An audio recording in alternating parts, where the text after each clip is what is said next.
Isa rin ba kayo sa laging napapanisan ng sinaing? Ito talaga ang isa sa kinaiinisan nating mga nanay. Sa mahal ba naman ang bilihin ngayon? Tas magtatapong ka lang ng pagkain? Mapapahay, naku ka na lang. Pero ngayong araw ay bibigyan ko kayo ng mga tips para maiwasan natin ang pagtatapon ng kanin. Una sa ating tips ay ang pagpapakulo ng kaldero na pinagsasaingan. Once kasi na napanisan na tayo ng kanin sa kaldero, hindi naman basta-basta nawawala ang mikrobyo na nakadikit dito. Kaya magtataka kayo kung bakit sa tuwi-tuwi na lamang na magsasaing kayo ay laging napapanis ang inyong mga kanin. Mikrobyo po ang dahilan niyan, guys. At para mawala yan, ay kapag natanggal na sa kaldero ang panis na kanin, hugasan at kiskisin natin yung mga tira-tirang kanin dito sa kaldero. Kapag nahugasan na ang kaldero, ay maglalagay tayo dyan ng tubig at pakukuluan natin yan ng 20 to 30 minutes sa high heat. Dito guys ay makakasiguro tayo na mamamatay na ang mga mikrobyo dito sa ating kaldero. Pangalawang tip para hindi tayo mapanisan ng kanin ay maglalagay naman tayo ng suka sa isasaing nating bigas. Every time na magsasaing tayo guys, maglalagay lang tayo ng 1 to 2 tablespoon ng suka like Silver Swan or Dato Puti. Ito kasi ang magsisilbing natural preservative ng ating lulutuing sinaing.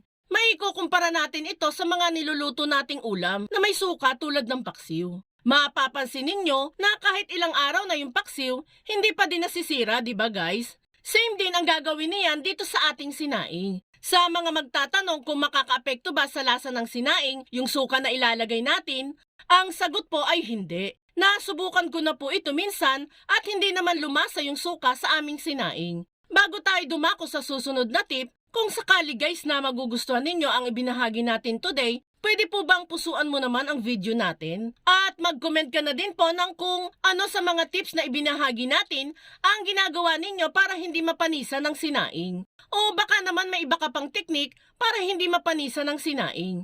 Kaya comment na kayo guys. Maraming salamat po! And last tip na ibabahagi ko sa inyo ay kapag po may leftover rice o may tirang kanin kayo, pwede nyo na po itong ilagay sa ref. Anong reason? Ba't ilalagay sa ref, Ate Lenlen?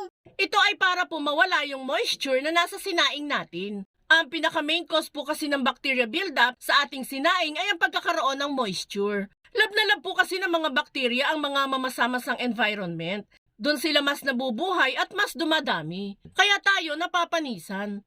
At para mawala yung moisture ng ating sinaing, ay tanggalin natin sa kaldero ang kanin. Then, ilagay sa plato at saka ilagay sa ref. Sa ganitong paraan, ay 100% sure tayo na aabot ng kinabukasan ang sinaing natin. At kapag kakainin nyo na yung kanin na galing ref, pwede nyo naman po itong initin o di kaya naman ay gawing fried rice. Sana po ay nakatulong sa inyo ang video na ito para maiwasan ang pagkapanis at pagtatapon ng pagkain. Ikaw, anong teknik mo para hindi mapanisan ng kanin? Ibahagi mo na yan sa comment section. Dali-dali!